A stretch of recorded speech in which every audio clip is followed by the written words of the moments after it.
So where do you think is a good like place to like what's the process like as a starting point for the listeners and viewers out there that want to actually even be on the list or the Rolodex to be sent these tenders? Like how does that Yeah. happen?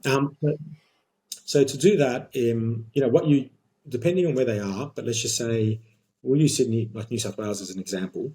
They've got to sign up with Hmm. their local council for tender notifications. Okay. And generally speaking, sign up with the five local councils around your area. So, you don't want to be in Sydney and start going for tenders in Eurobodalla Shire Council on the South Coast, for example, because you're not going to win. Unless you're like a horticulture company or something, you're not going to win it. So what you do is you'll sign up for your local councils. If you type in your local council and tenders, there'll be a notification where you can like find them, say, okay, sign up for future tenders, and then you'll get alerts. So Oh, typically you'll sign and say, okay, we do electrical or plumbing or whatever it may be, and then you'll get alerts when a tender comes out.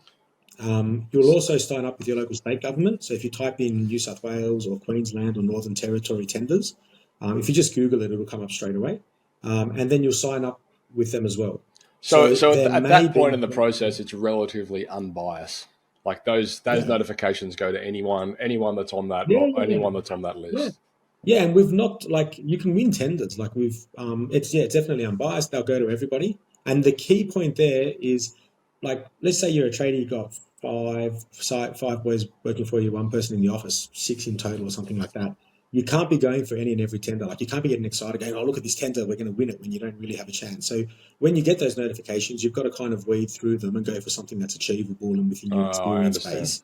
Or else you'll keep going for them, you'll lose a couple, you'll get depressed, and you'll never do it again, type thing. And is that That's kind when of you the let game something though? Like, go. is it sort of a long play? Like, if you're applying or submitting a tender for the first time or responding to a tender for the first time, Mhm.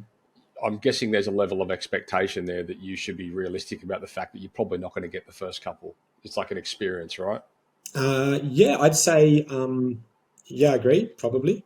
I think as well, it depends on which tender you're going for. So let's just say carpenter, who needs to re-roof a council toilet block. As a You've got a project. chance as a project. It's a Yeah, fixed sure. project. It's a $60,000 worth of works or whatever.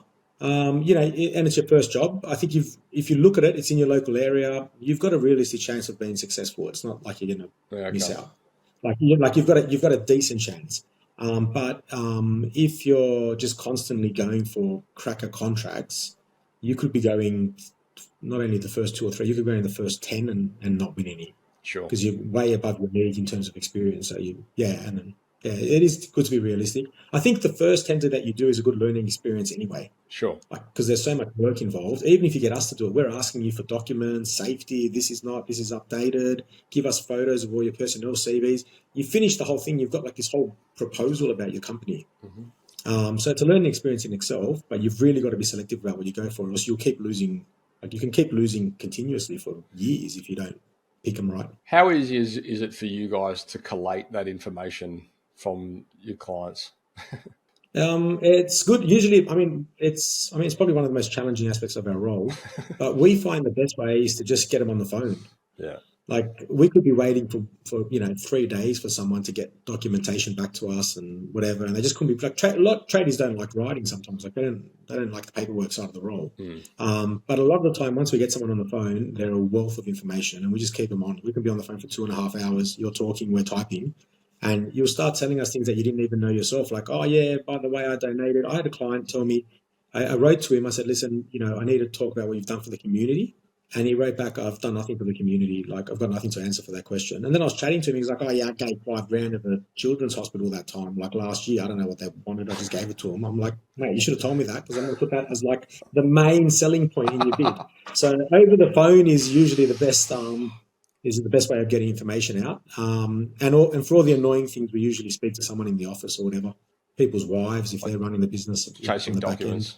Yeah, yeah, we'll chase all that down, insurances and all the rest of it. Yeah, sure.